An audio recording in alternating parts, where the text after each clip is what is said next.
जब आरएसएस का हेडक्वार्टर या नामकुम में खुल सकता होता ज़मीन में, तो भाजपा के लोग विरोध क्यों नहीं किए?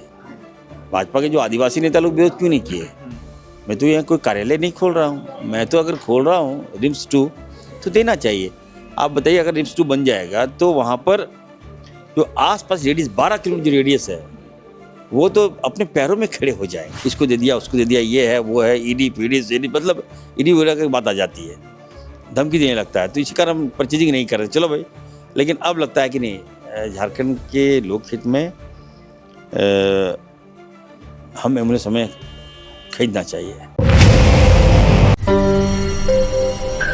एआई आधारित जो चिकित्सा की बात हो रही है, लगातार आप कर रहे हैं कि एआई आधारित प्रणाली से राज्य की चिकित्सा व्यवस्था को और बेहतर किया जाएगा, तो इसको थोड़ा सा समझा देंगे अगर कि कैसे इसको, मतलब एआई का क्या इस्तेमाल करेंगे? देखिए, जो मशीनें हैं, जो हमारी रोबोटिक टेक्नोलॉजी वगैरह है, हाईटेक है, तो डॉक्टर अगर यूएस में भी हो तो यहाँ पे ऑपरेशन कर सकते हैं वो।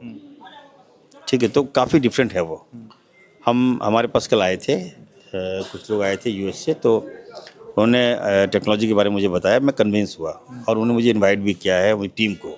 हम थे, एसीएस थे, सारे लोग थे, और हम लोगों ने लगा कि नहीं, हमें वहाँ पे जाना चाहिए। और अभी लगातार 4 दिन का एआई कॉन्फ्रेंस हो रहा है दिल्ली में। अपना निमंत्रण भी दिया है? हाँ, नहीं, मुझे बुलाया गया था दिल्ली।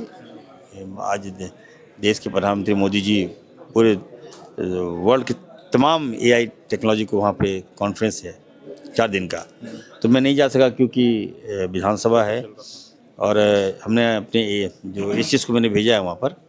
दूसरा है कि कल जो मेरी मुलाकात हुई सीईओ साहब, जो यूएस के सीईओ थे, वो आए थे हमारे पास, क्या है कि आप झारखंड में इसको अडॉप्ट कीजिए। तो हमने कहा कि आप तक पहुँचने में हमें काफ़ी समय लगेगा, अभी आप लोग काफ़ी हाईटेक है, काफ़ी आगे हैं, हम लोग काफ़ी पीछे हैं।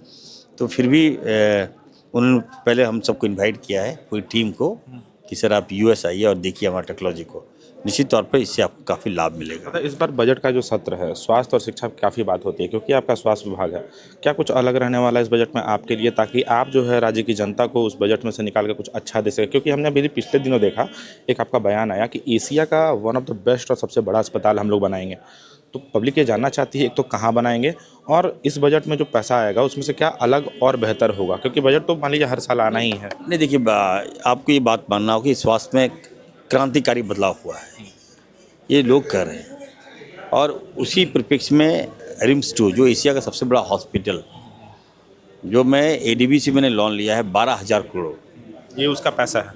हाँ, हमने लोन लिया है, सेंक्शन हो गया है, और अभी लगभग 1100 करोड़ की लागत से जो झारखंड हम लोग पैसा अपना दे रहे हैं, तो हम लोग चिन्हित कर लिए हैं। बस यही हम कहेंगे कि इसमें कोई पॉलिटिक्स ना करें। खराब लगता है जब लोग दम तोड़ते हैं, आंखों के सामने दम तोड़ते हैं, आप लोग खिलाफ चलाते हैं। क्या मेरी प्राथमिकता नहीं है कि वो बचे? उसको बचाने के लिए अगर मैं कोई हॉस्पिटल खोल रहा हूँ, कोई मैं 5 स्टार होटल नहीं खोल रहा हूँ। मेरी अपनी जवाबदेही है कि मैं एक दादा आखिरी थोड़ा सा तीखा सवाल है। पिछले बार जैसे नगड़ी में इस चीज़ को लेकर के लोगों ने कहा गया कि लोग विरोध कर रहे हैं, ग्रामीण विरोध कर रहे हैं, आपने काफ़ी कोशिश की कि बातचीत हो, सरकार ने काफ़ी कोशिश की। अभी देखिए, फिर नगड़ी के जो आम जो ग्रामीण हैं वो जो है कि ग्राम सभा वगैरह कर रहे हैं, और फिर लगातार आपका नाम और रिम्स 2 के नाम पर उस ज़मीन को लेने की जो बात है उसका विरोध हो रहा है। कुछ कहेंगे नगरी वासियों से? अगर देखिए, मैं ये कहना चाहता हूँ, जब मैं मंत्री बना था तब कहा गया था कि सर इस लाइन पे चलिए, कुछ नहीं होगा आपको। जो 20 साल भाजपा चल रही थी, कुछ नहीं होगा आपको। दाएं बाएं कीजिएगा तो फिर व्यवस्था बदलेगा तो फिर आप पे दिक्कतें आएगी।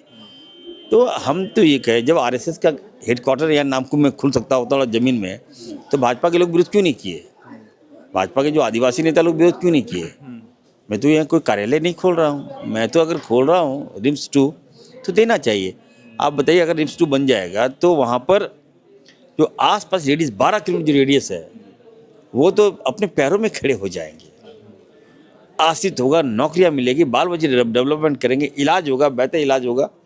तो इस पर जो पॉलिटिक्स करते हैं, कभी कभी खराब लगता है मुझे। आखिरी सवाल है दादा मेरा, सोशल मीडिया आप अपना भी निकाल करके देखेंगे तो लोग काफ़ी आपको टैग करते हैं, और सबका एक सिंपल और मतलब कलेक्टिव सवाल है कि दादा एम्बुलेंस व्यवस्था कब सुधरेगा राज्य में? नहीं, देखिए, क्योंकि धक्का मारते हुए तस्वीरें आती है तो अच्छा नहीं लगता है। ये सुनिए आप, देखिए हो क्या रहा है इसमें कि मुफ्त की सेवा है, ठीक है। 108 जिसको काम मिला गया, एक एम्बुलेंस 8-8 लाख किलोमीटर चला है, वो खराब हो सकता है। कुछ हो सकता है कि इसमें कुछ बनवासी भी हो। ड्राइवर लोगों का अगर सैलरी नहीं मिला तो वो लोग जब आप देखिएगा कुछ ना कुछ, जब विधानसभा चलेगा तो ये सब बातें आती है। हम उन्हीं लोगों के बताया कुछ ड्राइवर ने कि सर इस तरह का मामला आएगा तो आप विचलित मत होइए, छोड़ दीजिए लोग को। हम नया टेंडर करने जा रहे हैं, नई एम्बुलेंस हम खरीदने जा रहे हैं। हम इसलिए नहीं खरीद रहे थे कि बहुत ज़्यादा दिक्कत होता है। मान लीजिए परचेज कीजिएगा तो उंगली उठाएगा ये लोग, इसको दे दिया उसको दे दिया, ये है वो है, ईडी पीडी सीडी, मतलब ईडी वगैरह की बात आ जाती है, धमकी देने लगता है। तो इसी कारण हम परचेजिंग नहीं कर रहे। चलो भाई, लेकिन अब लगता है कि नहीं, झारखंड के लोकहित में हम एम्बुलेंस हमें खरीदना चाहिए। बीजेपी के अपने मित्रों से कुछ कहना चाहेंगे? आज तो सदन में कोई नहीं था। मैंने बाबूलाल जी थे, अकेले बैठे हुए हैं। हमने कहा बाबूलाल मरांडी जी, आप अभिभावक हैं, गार्जियन हैं, सदन चलता है, इतना पैसा खर्च कर रहे हैं, हम लोग टाइम दे रहे हैं, और उसके बाद आपकी कोई लोग आपकी बात नहीं मान रहे हैं क्या? अध्यक्ष महोदय इस पर संज्ञान लीजिए आप। तो अध्यक्ष महोदय कहे कि नहीं मेरी भी पीड़ा है। तो बाबूलाल जी ने कहा कि नहीं सर, नगर का इलेक्शन है इसीलिए कोई नहीं है।